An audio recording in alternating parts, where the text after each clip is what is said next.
Olá, sejam todos muito bem-vindos. Eu sou o professor Guilherme Alves de Melo Franco,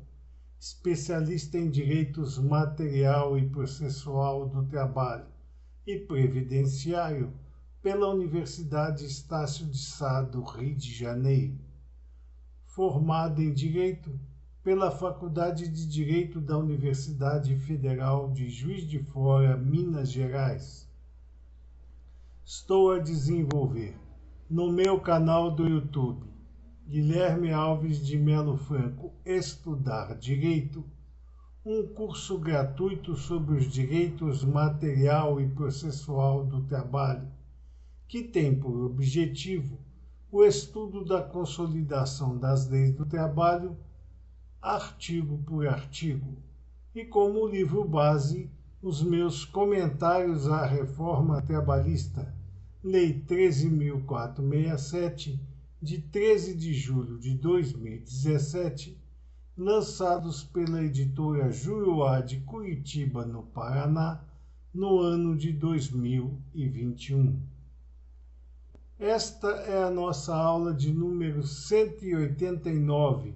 deste nosso curso gratuito sobre os direitos material e processual do trabalho. E nela estaremos a desenvolver nossos entendimentos a respeito dos artigos 531 e 532, que continuam a jornada jusoperária brasileira a respeito das entidades de classe. Neste sentido, nos diz o artigo 531 da Consolidação das Leis do Trabalho que nas eleições para cargos de diretoria e do Conselho Fiscal serão considerados eleitos os candidatos que obtiverem maioria absoluta de votos em relação ao total dos associados eleitores. Algumas observações são necessárias a respeito desta determinação íncita no artigo 531 consolidado. A primeira delas é que serão considerados eleitos os candidatos que obtiverem maioria absoluta de votos. A maioria absoluta é aquela composta de pelo menos metade mais um dos votos válidos nas eleições para quaisquer tipo de cargos, tanto a nível sindical quanto a outros níveis de pleitos que são necessários para a escolha de alguma forma de representação,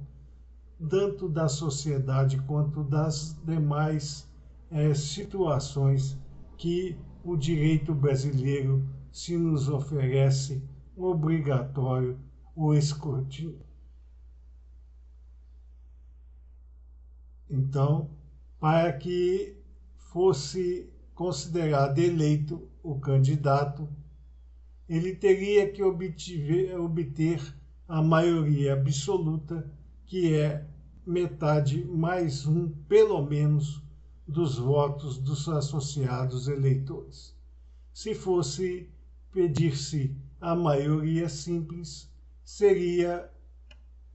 eleito o candidato que tivesse maior número de votos. Mas estabelecia o artigo 531 da Consolidação das Leis do Trabalho que nas eleições para os cargos de diretoria e do Conselho Fiscal serão considerados eleitos os candidatos que obtiverem maioria absoluta de votos em relação ao total dos associados eleitores.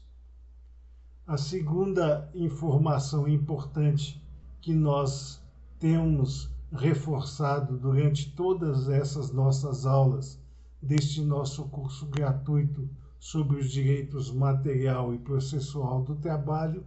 é que, por força do artigo 8º, inciso 1º da Constituição da República Federativa do Brasil,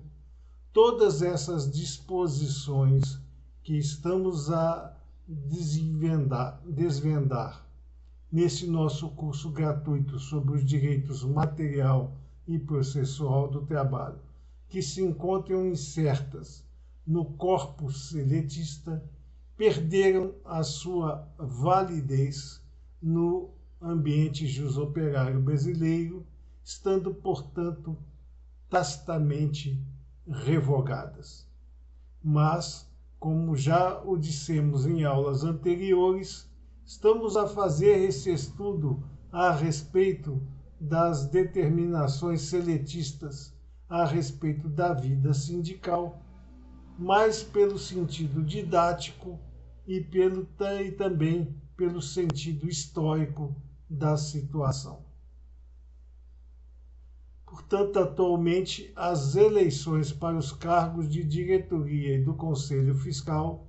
estão subsumidas apenas e tão somente às determinações impressas nos estatutos das entidades de classe, não mais podendo haver quaisquer ingerências sobre a vida própria dos entes sindicais, por força da imposição do artigo 8º, inciso 1º da Constituição da República Federativa do Brasil. Mas como ainda não houve um decreto oficial da inconstitucionalidade de todos esses artigos seletistas que versam sobre a caminhada dos sindicatos dentro do cenário jurídico brasileiro, continuamos, pois, a tecer as nossas considerações a respeito desses artigos para fins de termos um curso realmente completo sobre os direitos material e processual do trabalho. Continua o artigo 531 da Consolidação das Leis do Trabalho a nos dizer que, não concorrendo à primeira convocação a maioria absoluta dos eleitores, ou não obtendo nenhum dos candidatos essa maioria, proceder-se-á nova convocação para dia posterior, sendo então considerados eleitos os candidatos que obtiverem maioria dos votos dos eleitores presentes. Então, a situação a que se desenvolve neste artigo 531 da Consolidação das Leis do Trabalho, nesse sentido, é que não há, na primeira convocação, a assunção da maioria absoluta dos eleitores. Ou, em contrapartida, ainda que haja essa maioria absoluta de eleitores, não obteve nenhum dos candidatos a maioria necessária, ou seja, a maioria absoluta, metade mais um dos votos, para que ele pudesse ser considerado eleito. Então, desta maneira, proceder-se-ia a uma nova convocação, quer dizer, se convocaria novamente eleições para um dia posterior àquela data, sendo então considerados eleitos os candidatos que obtiverem a maioria simples dos eleitores, ou seja, maior número de votos. Continua o artigo 531 consolidado a nos informar que, havendo somente uma chapa registrada para as eleições, poderá a Assembleia, em última convocação, ser realizada 2 horas depois da primeira, desde que do edital respectivo conste esta advertência. Então, quando havia a hipótese de apenas existir uma chapa registrada para as eleições, quer dizer, chapa única, poderia a Assembleia, em última convocação, ser realizada 2 horas depois da primeira, desde que o edital respectivo tivesse essa advertência impressa em seu texto. Então, aqui é a hipótese seguinte: há uma única chapa registrada para as eleições. Não houve, na primeira convocação, a assunção da maioria absoluta dos eleitores. Ou não obteve a chapa única essa maioria. Aí o que acontece? Como vimos no tópico anterior, proceder-se-ia a nova convocação para dia posterior. Nesse caso de haver apenas uma chapa registrada para as eleições, poderia a Assembleia, em última convocação, realizar as eleições 2 horas depois da primeira convocação e não mais em dia posterior. Desde que houvesse essa previsão expressa no edital de convocação das eleições. Então, ao invés de se fazer a nova convocação para dia posterior, poder-se-ia, se a Assembleia assim o decidir, realizar esta segunda convocação no mesmo dia, 2 horas depois da primeira, desde que tivesse essa informação explícita no edital eleitoral.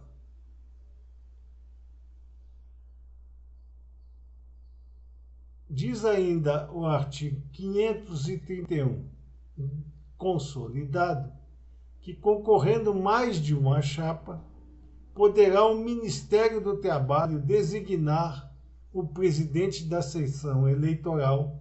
desde que o requeiram os associados que encabeçarem as respectivas chapas. Como temos visto durante todo esse nosso estudo a respeito da vida sindical, pautada nos artigos seletistas que tratam deste tema, à época da implementação da consolidação das leis do trabalho, o Estado tinha a vontade de trazer as entidades sindicais completamente atreladas à sua manifestação volitiva própria e, portanto, interferia de todas as maneiras nesta situação. Esse caso do artigo 531 da consolidação das leis do trabalho é um caso explícito desta interferência, porque vejam bem que, além de determinar todos os passos a serem cumpridos para a validez das eleições sindicais, o governo, o poder público, ainda interferia no caso de haver mais de uma chapa concorrente, quando o Ministério do Trabalho e Emprego poderia designar o presidente da seção eleitoral, desde que tivessem requerido esta situação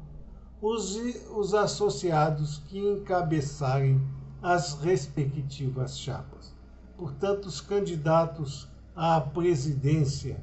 da entidade de classe poderiam solicitar ao Ministério do Trabalho a designação do presidente da seção eleitoral quando houvesse a concorrência de mais de uma chapa às eleições que estariam a se desenvolver. Com o advento do artigo 8º, inciso 1º da Constituição da República Federativa do Brasil, onde se decretou a impossibilidade de qualquer interferência do poder público sobre a vida própria das entidades de classe, estas situações todas deixaram de ter lugar, porque não pode mais o Ministério do Trabalho e Emprego interferir no andamento das eleições sindicais, seja sob qualquer égide, ou de acompanhante, ou de fiscalizador, ou mesmo de condutor do processo eleitoral. Isso já não é mais possível, porque desde o advento da Lex Fundamentalis de 1988, esta situação tornou-se ilegal e ilegítima. Portanto, não pode mais o Ministério do Trabalho e Emprego, ao contrário do que acontecia antes do advento constitucional de 1988, interferir no desenrolar das eleições sindicais. Mesmo que haja a requisição da entidade de classe através de seus candidatos à eleição, no sentido de solicitar esta presença. É claro que por questões de educação legislativa, o Ministério do Trabalho e Emprego poderá mandar a convite de todos os interessados algum representante para meramente acompanhar o procedimento eleitoral, sem que possa o mesmo interferir de qualquer maneira na condução dos trabalhos. É o que normalmente acontece por questões até mesmo para emprestar uma lisura ao procedimento eleitoral, o convite de algum membro do Ministério do Trabalho e Emprego para que possa acompanhar a desenvoltura dos trabalhos eleitorais da entidade de classe, podendo o Ministério do Trabalho e Emprego aceitar ou não esse convite. Mas, mesmo que tenha sido aceito o convite, o representante do Ministério do Trabalho e Emprego servirá apenas e tão somente como mero espectador, não podendo interferir de quaisquer maneiras neste procedimento eleitoral. Diz ainda o artigo 531 da Consolidação das Leis do Trabalho que o ministro do Trabalho expedirá instruções regulando o processo das eleições. Veja a que ponto chegava a tentativa de controle do poder público sobre a vida das entidades de classe, que o ministro do Trabalho é que expedia instruções regulando o processo das eleições e que estas instruções deveriam ser cumpridas à risca, sob pena da invalidade de todo o processo eleitoral daquela entidade de classe. Atualmente, como já vimos, repetimos e reforçamos sempre, porque é muito importante essa situação, com o advento do artigo 8º, inciso 1º da Constituição da República Federativa do Brasil, essa interferência do Ministério do Trabalho e Emprego, seja por conta de pessoas delegadas ou mesmo do próprio Ministro do Trabalho e Emprego, já não é mais possível. Nos diz o artigo 532 da Consolidação das Leis do Trabalho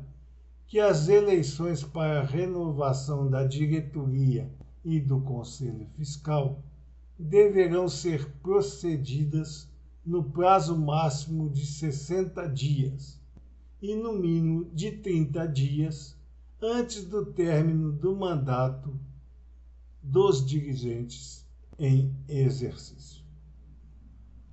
Portanto, as eleições para a renovação da diretoria e do Conselho Fiscal deveriam ser procedidas no prazo máximo de 60 dias e no mínimo de 30 dias antes do término do mandato dos dirigentes em exercício. Hoje, o que determina essa situação de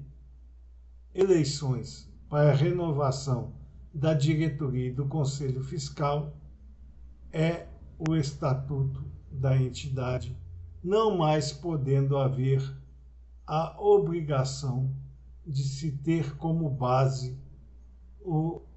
os artigos impressos na Consolidação das Leis do Trabalho, por força justamente do artigo 8º, inciso 1º da Constituição da República Federativa do Brasil. Então, hoje, quem determina a oportunidade para o procedimento das eleições para a renovação da diretoria e do Conselho Fiscal é o Estatuto Social da entidade, não mais a Consolidação das Leis do Trabalho e nem qualquer outra legislação extravagante à mesma, por força desse sistema constitucional que veda a interferência de qualquer monta do poder público sobre a vida própria das entidades de classe. Diz ainda o artigo 532 da Consolidação das Leis do Trabalho que, não havendo protesto na ata da Assembleia Eleitoral ou recurso interposto por algum candidato, dentro de 15 dias, a contar da data das eleições, a posse da diretoria eleita independerá da aprovação das eleições pelo Ministério do Trabalho. Esta situação aqui trazida a nós pelo artigo 532 consolidado é uma situação sui generis, porque é a primeira vez que nós estamos a nos deparar com uma situação de que a aprovação do Ministério do Trabalho e Emprego não se queda necessária e a interferência deste órgão governamental não vem a trazer de imediato nenhuma ação sobre o procedimento eleitoral. Nos diz, portanto, o artigo 532 da Consolidação das Leis do Trabalho que, não havendo protesto na ata da Assembleia Eleitoral, não houve nenhum protesto de candidato, de chapa, nenhum protesto. A ata da Assembleia Eleitoral quedou-se imune a qualquer discussão a respeito da mesma. Ou mesmo não houve um recurso imposto por qualquer candidato. Dizia o artigo 532 da Consolidação das Leis do Trabalho que dentro de 15 dias, a contar da data das eleições, a posse da diretoria eleita independerá da aprovação das eleições pelo Ministério do Trabalho. Aqui é importante alertar que esta situação não impede que o Ministério do Trabalho, à época, pudesse considerar inválidas as eleições e, portanto, todo o procedimento eleitoral teria que ser refeito, porque o Ministério do Trabalho não concordou com o modus agendi da entidade de classe para aquele procedimento eleitoral. Então, o Ministério do Trabalho, à época, tinha a participação de tal monta apregoada que ele poderia considerar inapropriadas as eleições e determinar que o pleito fosse repetido. Com o advento do artigo 8º, inciso 1º da Constituição da República Federativa do Brasil, não há mais condições do Ministério do Trabalho decretar a inaprovação das eleições, cabendo apenas e tão somente ao Poder Judiciário do Trabalho dirimir as questões eleitorais que a ele forem apresentadas pelos candidatos que assim entenderem. Portanto, se houvesse alguma nulidade no procedimento eleitoral, ter-se-ia que haver o protesto na ata da Assembleia Eleitoral ou um recurso interposto por algum candidato. E esse protesto e este recurso seriam julgados pelo Ministério do Trabalho. Atualmente, toda questão eleitoral que surgir deve ser encaminhada pelos interessados à Justiça do Trabalho, para que ela, com base nos ditames impressos no artigo 114 da Lex Fundamentalis, possa decidir sobre a validade ou não de todo o processo eleitoral ou de parte dele, pugnando de acordo com a sua decisão em novos condutores eleitorais, em novas eleições, se for o caso. Diz ainda o artigo 532 da Consolidação das Leis do Trabalho que competirá à diretoria em exercício dentro de 30 dias da realização das eleições e não tendo havido nenhum recurso ou protesto que tenha sido acolhido pelo, na época, Ministério do Trabalho e hoje, como já estamos a ver, pela Justiça do Trabalho, dar publicidade ao resultado do pleito, fazendo comunicação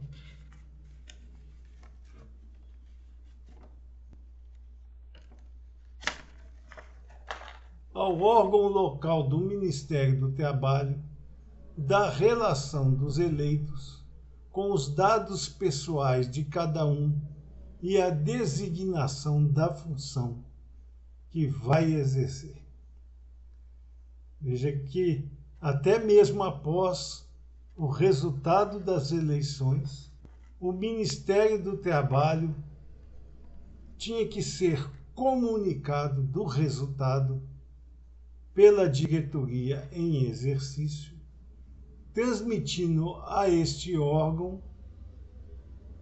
a relação dos eleitos com os dados pessoais de cada um e a designação da função que iria exercer, para que o Ministério do Trabalho e Emprego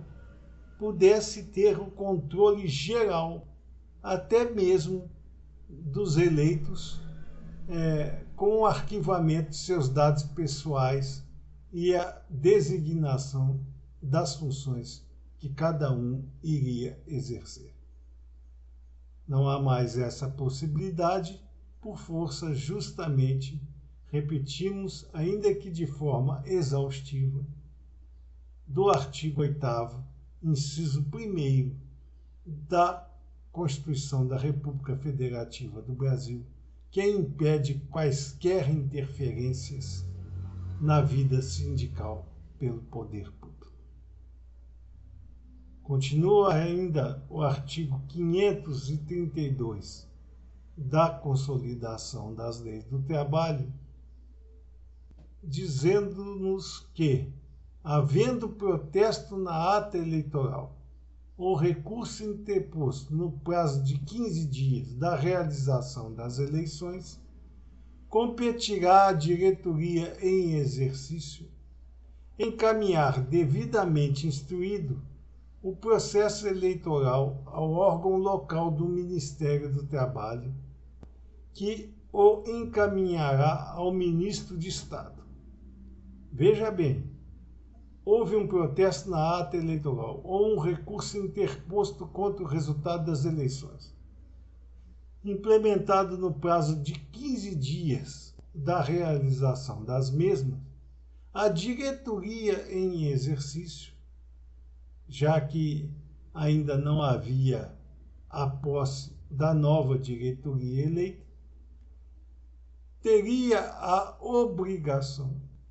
de encaminhar devidamente instruído, ou seja, com todas as peças componentes do processo eleitoral, esse procedimento ao órgão local do Ministério do Trabalho, que, recebido esse protesto ou esse recurso, encaminharia o mesmo ao ministro do Trabalho, que seria ele o responsável por decidir a procedência ou não daquele protesto ou do recurso interposto, fazendo constar a validade ou não de todo o processo eleitoral. Veja que o ministro do Trabalho nem era nenhum delegado ou administrador ou mesmo pessoa de importância capital na vida do Ministério do Trabalho e Emprego, que decidia, era o próprio ministro do Trabalho, que tinha a competência para decidir a respeito da validade daquele protesto ou do recurso interposto contra o resultado ou mesmo o andamento do processo eleitoral daquela entidade de classe. O Estado tinha, portanto, toda a manutenção do processo eleitoral sob sua guarda, sob suas rédeas, e poderia interferir no mesmo ao seu bel prazer. Com o advento do artigo 8º,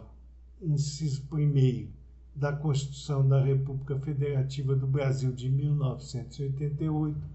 esta situação deixou de ser possível. Diz ainda o artigo 532 da Consolidação das Leis do Trabalho que não se verificam não se verificando estas hipóteses, ou seja, não havendo o protesto na ata eleitoral ou recurso interposto no prazo de 15 dias, a posse da nova diretoria deveria se verificar dentro de 30 dias subsequentes ao término do mandato anterior. Então, não havendo nenhum protesto, nenhum recurso, a posse da nova diretoria deveria se verificar dentro do prazo de 30 dias subsequentes ao término do mandato anterior. Portanto, cumprido o mandato anterior, passado o prazo de 30 dias, a posse da diretoria, quando não existente nenhum protesto ou nenhum recurso contra o resultado das eleições, seria implementada nas formas aqui determinadas pela consolidação das leis do trabalho. Repetimos que esta situação ela está atualmente subsumida ao que diz o Estatuto Social da entidade de classe, e não mais às determinações previstas na consolidação das leis do trabalho por força do artigo 8º, inciso 1º da Constituição da República Federativa do Brasil. Diz ainda o artigo 532, consolidado, que ao assumir o cargo, o eleito prestará, por escrito e solenemente, o compromisso de respeitar, no exercício do mandato, a Constituição, as leis vigentes e os estatutos da entidade. Veja a que pontos era conduzido o procedimento eleitoral e mesmo do exercício dos cargos sindicais, que o poder público determinava que, ao assumir o cargo, o eleito prestaria por escrito e solenemente, não poderia ser verbalmente, teria que ser por escrito e com a solenidade que o encargo assim o exigia, o compromisso de respeitar, no exercício do mandato, a Constituição,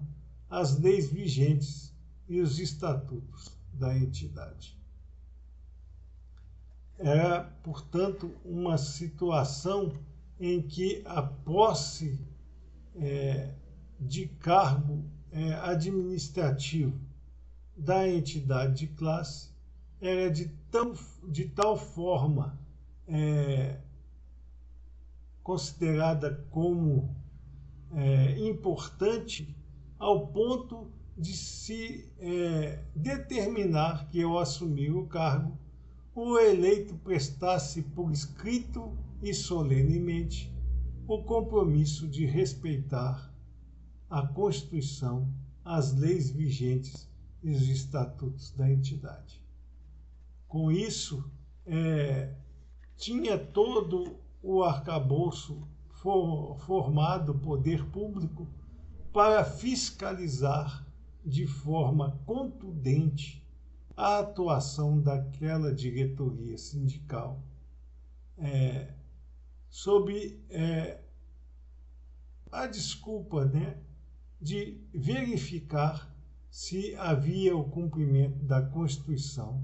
das leis vigentes e dos estatutos da entidade por aquela diretoria eleita, e com isso poderia o poder público estar sempre presente na vida sindical, interferindo a seu bel prazer. Com o advento do artigo 8º, inciso 1º da Constituição da República Federativa do Brasil, esta possibilidade já não existe e, portanto,